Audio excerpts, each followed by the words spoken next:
Hello friends and welcome back to my YouTube channel. तो कैसे हैं आप लोग दोस्तों? आज की वीडियो में हम बात करेंगे कि आप एक ऑनलाइन सेलर कैसे बन सकते हैं। जी हाँ, आज का जो ज़माना है वो है ई कॉमर्स का, और आपने देखा होगा कि आजकल लोग अपने बिजनेसेस को ऑनलाइन लेके जा रहे हैं, मतलब ई कॉमर्स प्लेटफॉर्म पे लेके जा रहे हैं, चाहे वो अमेजोन हो, फ्लिपकार्ट हो, मीशो हो या कोई भी ऐसा प्लेटफॉर्म हो, इंस्टाग्राम हो, फेसबुक हो। आज लोग हर जगह सिर्फ अपना सामान बेचने में लगे हुए हैं, क्योंकि देखिए ऑनलाइन बिजनेस का एक फायदा होता है कि ऑनलाइन बिजनेस आपको बहुत अच्छी रीच देता है। रीच से मेरा मतलब है कि आप जो सामान ऑफलाइन बेच रहे हैं वो आप उतने कस्टमर्स को केटर नहीं कर पाएंगे, लेकिन जब आप सामान ऑनलाइन बेचते हैं तो आप उससे ऑल ओवर दी वर्ल्ड या ऑल ओवर दी कंट्री भी आप अपना सामान लोगों तक पहुंचा सकते हैं। अब देखिए वो कैसे होगा, उसी के लिए ये वीडियो है कि आप एक ऑनलाइन सेलर कैसे बन सकते हैं। इसमें पर्टिकुलरली मैं बोलूंगा कि आप एक अमेजोन सेलर कैसे बन सकते हैं या आप एक फ्लिपकार्ट सेलर कैसे बन सकते हैं, तो उसके रिगार्डिंग हम आज बात करेंगे। ठीक है, मैं आपको कुछ एक पॉइंट्स बताऊंगा कि आप रजिस्टर कैसे कर सकते हैं, क्या क्या रिक्वायरमेंट होती है। बट हाँ, आप मैं अमेजोन और फ्लिपकार्ट जैसी वेबसाइट्स के registration as a seller registration के जो लिंक्स हैं वो मैं डिस्क्रिप्शन में दे दूंगा, जिसके थ्रू आप वहां पे जाके अपने आप को रजिस्टर कर सकते हैं एज अ सेलर और ऑनलाइन बेचना स्टार्ट कर सकते हैं। अब देखिए ऑनलाइन सेलर बनने के लिए सबसे पहले आपको कुछ चीज़ों का ध्यान रखना पड़ता है। ऑनलाइन अगर आपको कोई भी सामान बेचना है तो यहाँ पे क्या होता है, सबसे पहले कंपटीशन बहुत ज़्यादा है, क्योंकि हर कोई अपना सामान आज ऑनलाइन बेच रहा है और सबकी रीच इतनी हो गई है कि बहुत सारे कस्टमर्स होते हैं यहाँ पे। देखिए एक फ़ायदा इसका यह है कि आपके पास एक कस्टमर बेस बहुत ज़्यादा हो जाएगा, और कस्टमर का फ़ायदा ये होता है कि उनके पास बहुत सारे ऑप्शंस होते हैं चूज़ करने के लिए। लेकिन एक यहाँ पे डिसएडवांटेज नहीं, मैं एक चैलेंज बोलूँगा कि यहाँ पे कंपटीशन बहुत ज़्यादा होता है, क्योंकि हर कोई हर तरह से अपना सामान यहाँ पे बेचना चाहता है ऑनलाइन। ठीक है जी, तो आपको क्या करना है, सबसे पहले आपको ये डिसाइड करना है कि आप कौन सा प्रोडक्ट सेल करना चाहते हैं ऑनलाइन। ठीक है, तो आप जैसे अगर आप ऑफलाइन में अगर आपको कोई बिजनेस है तो वो ऑफलाइन में आप जिस मार्जिन पे जो चीज़ आप बेच रहे हैं, आपको पहले ये एनालाइज करना है कि जो चीज़ आपके एरिया में चल रही है वो ऐसा ज़रूरी नहीं कि वो ऑनलाइन भी चलेगी। तो आपको हमेशा अपना जो है अपने आप को अप टू डेट रखना पड़ेगा इन टर्म्स ऑफ ट्रेंड, कि आज के टाइम में क्या क्या ट्रेंडिंग है, और उसके अकॉर्डिंगली आप ऑनलाइन बेचेंगे तो आपकी सेल होने के ज़्यादा चांसेस है। ठीक है, अब बेचने से पहले सबसे इंपॉर्टेंट है अपने आप को रजिस्टर करना। ऐसा नहीं कि आपने सामान खरीद लिया और आप जाएंगे अमेजोन या फ्लिपकार्ट के पास और आप बेचना स्टार्ट कर देंगे। जी नहीं, ऐसा बिल्कुल नहीं होता है। बेचने के लिए सबसे पहले आपको अपनी एक कंपनी बनानी पड़ेगी, और कंपनी या तो वो पार्टनरशिप में हो, या वो प्रोप्राइटरी फर्म हो, या लिमिटेड कंपनी हो, प्राइवेट कंपनी हो, आपको एक कंपनी रजिस्टर करनी है। ठीक है, कंपनी रजिस्टर करने के बाद आपको एक जीएसटी अप्लाई करना पड़ेगा कंपनी का, और आपके पास एक कंपनी का पैन कार्ड या अपना एक पैन कार्ड होना चाहिए। ये बहुत मैंडेटरी होता है एज अ सेलर रजिस्टर करने के लिए आपको, चाहे वो अमेजोन हो, फ्लिपकार्ट हो या कोई भी और दूसरा सेलर प्लेटफॉर्म हो। दूसरा काम होता है अपने आप को रजिस्टर करना है। अब रजिस्टर करने के लिए देखिए अलग अलग प्लेटफॉर्म है, आप चाहे तो सब पे रजिस्टर कर सकते हैं।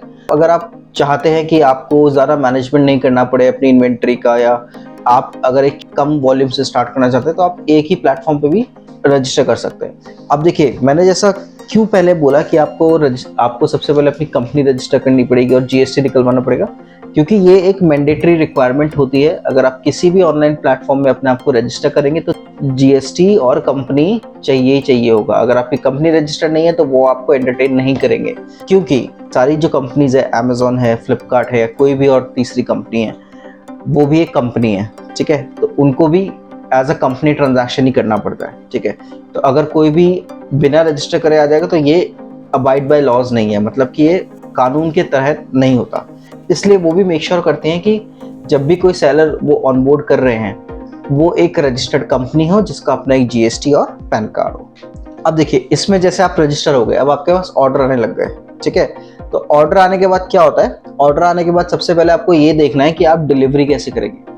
तो देखिए बहुत सारे कंपनीज बहुत सारे ऑप्शंस देती है। ठीक है, या तो आप खुद की डिलीवरी करें, खुद की पैकेजिंग करें, लेकिन सेकंड ऑप्शन होता है कि जिस कंपनी के थ्रू आप रजिस्टर हैं एज अ सेलर, वो भी आपको ऑप्शन देती है कि वो भी आपको पैकेजिंग और डिलीवरी की फैसिलिटीज प्रोवाइड करती है। इन एक्सचेंज ऑफ दैट वो क्या करेंगी, वो आपसे एक नॉमिनल चार्ज लेंगी, और वो जो चार्ज लेंगी उसके अगेंस्ट वो आपको ये सर्विसेज प्रोवाइड करेंगी। अब सर्विसेज में क्या होगा, वो अपना डिलीवरी असाइन करेंगे आपको और अपनी पैकेजिंग देंगे। ठीक है, ब्रांडिंग आपकी ही रहेगी। देखिए आपका जो पैकेजिंग है वो आपका ही रहेगा, लेकिन उसके ऊपर जो एक सिक्योर्ड पैकेजिंग होती है। जब भी कोई सामान एक जगह से दूसरी जगह ट्रांसफर होगा तो ऑब्वियसली उसके डैमेज होने के चांसेस बहुत ज़्यादा होता है। लेकिन जब आप एक्स्ट्रा पैकेजिंग करते हैं, या तो वो खुद की तरफ से करें आप अच्छी पैकेजिंग और अपने खुद के हिसाब से डिलीवर करें, तो वो एक अलग वो रिस्क सारा आपका हो जाता है। तो ये बहुत इंपॉर्टेंट पॉइंट है, ये आपको हमेशा ध्यान रखना है जब भी आप रजिस्टर करें या जब भी आप ऑनलाइन बिजनेस करने की सोचें। आपको ये बात ध्यान रखनी है कि आप डिलीवरी कैसे करेंगे। सिर्फ आपके एरिया में नहीं होगी डिलीवरी, ये डिलीवरी होगी ऑल ओवर इंडिया, या आपको कहीं से भी ऑर्डर आ सकता है। क्योंकि देखिए ई कॉमर्स हर जगह आजकल अवेलेबल है, तो आपको ऑर्डर्स कहीं से भी आ सकते हैं। तो आपको ये मेक श्योर करना पड़ेगा, आपको अपनी सप्लाई चेन मैनेज करनी पड़ेगी कि आप अपने प्रोडक्ट को कैसे सप्लाई करेंगे एक कस्टमर। ठीक है, अब देखिए डिलीवरी की ये बात होगी। अब जब भी आप रजिस्टर कर ले, ठीक है, तो आपको ये मेक श्योर करना है कि आपका जो प्रोडक्ट का डिस्क्रिप्शन है और जो डिस्प्ले है उस पर्टिकुलर वेबसाइट पे, वो बहुत ही कैची होना चाहिए। कैची का मतलब है कि मतलब दिखना चाहिए कि आपका प्रोडक्ट है। देखिए अगर आप ऐसे ही अपलोड कर देंगे प्रोडक्ट की पिक्चर्स, उसको ढंग से डिस्क्राइब नहीं करेंगे और अच्छे से मतलब आप प्रोडक्ट के बारे में नहीं बताएंगे, तो आप कोई भी आपकी चीज़ खरीदेगा नहीं। देखिए आजकल के ज़माने में क्या होता है, जो दिखता है वही बिकता है। तो इसी कॉन्सेप्ट को ध्यान में रख के आप हमेशा याद रखिए कि जब भी आप कोई प्रोडक्ट लिस्ट कर रहे हैं, आप उसको इस तरह से डिस्क्राइब करें, उसकी ऐसी ऐसी पिक्चर्स शो करें कि कस्टमर्स आपके प्रोडक्ट को लेके अट्रैक्ट हो। कंपटीशन है तो आपको प्राइस भी उसके हिसाब से रखनी पड़ेगी कि आप अपना प्रॉफिट भी निकाल सकें और आप जिस मार्केट प्लेस वेबसाइट पे रजिस्टर्ड है एज अ सेलर, उनको भी आप कमीशन दे सकें। ठीक है, वो देखिए कमीशन की जितनी भी बातें होती है वो आपके और सेलर है, जो सेलर प्लेटफॉर्म है उसके बीच में कॉन्ट्रैक्ट होता है, तो वो आपकी डिसाइडेड ऑलरेडी रहती है। तो आपको उसके हिसाब से अपना प्राइस रखना पड़ेगा। बट प्राइस ऐसा हो कि अगर आपका प्रोडक्ट में दम है तो आपको प्राइस आप अच्छा रख सकते हैं डेफिनेटली। क्योंकि क्या होगा कि जब भी आप प्रोडक्ट बेचेंगे तो आपके प्रोडक्ट के ऊपर फीडबैक आएंगे, और अगर जितने अच्छे फीडबैक आते हैं, जितनी अच्छी प्रोडक्ट की क्वालिटी होगी, और उतना ही सेल होने के चांसेस ज़्यादा होते हैं। तो नेक्स्ट चीज़ आपको ध्यान में रखनी होती है जब भी आप कोई चीज़ ऑनलाइन या ऑफलाइन सेल कर रहे हैं, अपनी इन्वेंट्री को मैनेज करके रखना है। अब इन्वेंट्री का मतलब मेरा मतलब है कि जितना सामान आप बेचना चाहते हैं, क्या वो आपके पास स्टॉक में है कि नहीं है। क्योंकि देखिए ऑनलाइन में क्या होता है, कभी कभार जब आप रजिस्टर कर लेंगे तो आपको अचानक से ऑर्डर्स आना स्टार्ट हो जाते हैं। अब ऑफलाइन ऑर्डर में क्या होता है, एक लिमिटेड कस्टमर्स होते हैं आपके, आपको पता है कि आज मेरी दुकान पे शायद 10 या 15 कस्टमर्स आ सकते हैं, तो आप उसके हिसाब से इन्वेंट्री रखते हैं। लेकिन जब आप ऑनलाइन बिजनेस कर रहे हैं तो आपको नहीं पता कि आपके पास कितने ऑर्डर आने वाले हैं ऑनलाइन।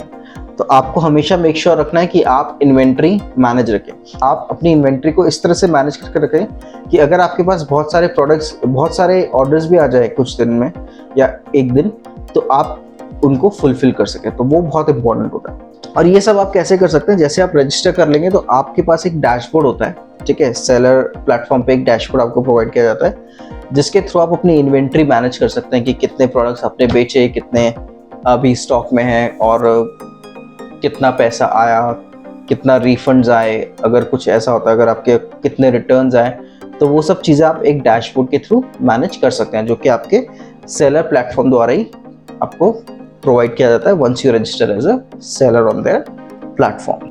देखिए अब रजिस्टर कर लिया, प्रोडक्ट बेचना स्टार्ट कर दिया, लेकिन अभी आपकी सेल्स जो हो रही है वो थोड़ी धीमे हो रही है। बाय चांस मान लेते हैं कि आपकी सेल्स जो है वो थोड़ी धीरे है, तो अब क्या करना चाहिए उसके लिए? उसके लिए आपको मार्केटिंग करना बहुत ज़रूरी है। तो मार्केटिंग के लिए आप या तो अपने जो प्लेटफॉर्म है सेलर प्लेटफॉर्म, उन्हीं को थोड़ा फीस दे, मतलब क्योंकि मार्केट के लिए देखिए पैसा, मार्केटिंग के लिए पैसा आपको स्पेंड करना पड़ेगा। तो या तो आप अपने सेलर प्लेटफॉर्म के थ्रू अपने आप को मार्केट करवा सकते हैं, या तो आप डिफरेंट जो सोशल मीडिया वेबसाइट्स होती है, जैसे फेसबुक हो गया, इंस्टाग्राम हो गया, और भी बहुत सारी वेबसाइट्स होती है, उनके थ्रू आप अपने प्रोडक्ट्स को मार्केट करा सकते हैं। आप अपने फ्रेंड्स एंड फैमिली में बोल सकते हैं कि मेरा प्रोडक्ट यहाँ पे लिस्टेड है, आप जाइए प्लीज़ खरीदिए। तो ये अलग अलग तरीके होते हैं। आप माउथ टू माउथ पब्लिसिटी भी करा सकते हैं। तो ये बहुत इंपॉर्टेंट होता है कि अगर आप कोई भी चीज़ बेच रहे हैं तो उसके लिए मार्केटिंग करना बहुत ज़रूरी है। अब ये सिर्फ ऑनलाइन पे ही अप्लाई नहीं होता, ये ऑफलाइन पे भी अप्लाई होता है। सबसे इंपॉर्टेंट चीज़ ये है कि आप जो भी प्रोडक्ट बेच रहे हैं, मेक श्योर आप उसकी क्वालिटी मेंटेन करके रखें। अगर आप क्वालिटी मेंटेन नहीं करेंगे तो आपके प्रोडक्ट्स शुरू में तो बिक जाएंगे, लेकिन एक सस्टेनेबल बिजनेस बनाने के लिए आपको मेक श्योर करना पड़ेगा कि आप अच्छे प्रोडक्ट्स कंसिस्टेंटली कस्टमर्स को प्रोवाइड करते रहें। क्योंकि एक कस्टमर ने एक बार प्रोडक्ट खरीदा, अगर उसे अच्छा लगा तो वो दूसरे को भी बताएगा, वो तीसरे को बताएगा। लेकिन अगर वो प्रोडक्ट पहले ही बार में उसका एक्सपीरियंस अच्छा नहीं हुआ तो ऑब्वियसली वो कभी आपके प्रोडक्ट को प्रमोट नहीं करेगा। ठीक है, तो ये बहुत इंपॉर्टेंट होता है कि आपने प्रोडक्ट अगर बेचना स्टार्ट कर दिया है, आपकी सेल्स स्टार्ट हो गई, लेकिन लॉन्ग रन के लिए अगर आपको सेल्स करनी है तो आपकी मार्केटिंग अच्छी होनी चाहिए और आपकी प्रोडक्ट की क्वालिटी भी बहुत अच्छी होनी चाहिए। तो आई होप गाइज आपको ये जो पॉइंट्स मैंने डिस्कस किए हैं, how to register as a seller और सेलर ऑनलाइन सेलर बनने के लिए आपको क्या क्या चीज़ें ध्यान में रखनी चाहिए, ये पॉइंट्स आपको क्लियर हो गए होंगे। मैंने यहाँ पे आपको इस वीडियो में ये नहीं बताया कि आप रजिस्टर कैसे करते हैं। देखिए, जो आप वेबसाइट के लिंक्स जो मैं शेयर करूंगा, आप उनकी वेबसाइट पे जाएंगे तो वहाँ पे ऑलरेडी स्टेप्स है। दो चीज़ें बहुत इंपॉर्टेंट होती है, एक तो अपनी कंपनी का रजिस्ट्रेशन बहुत इंपॉर्टेंट है, बिना रजिस्ट्रेशन के आप अपने आप को एज अ सेलर रजिस्टर नहीं कर सकते।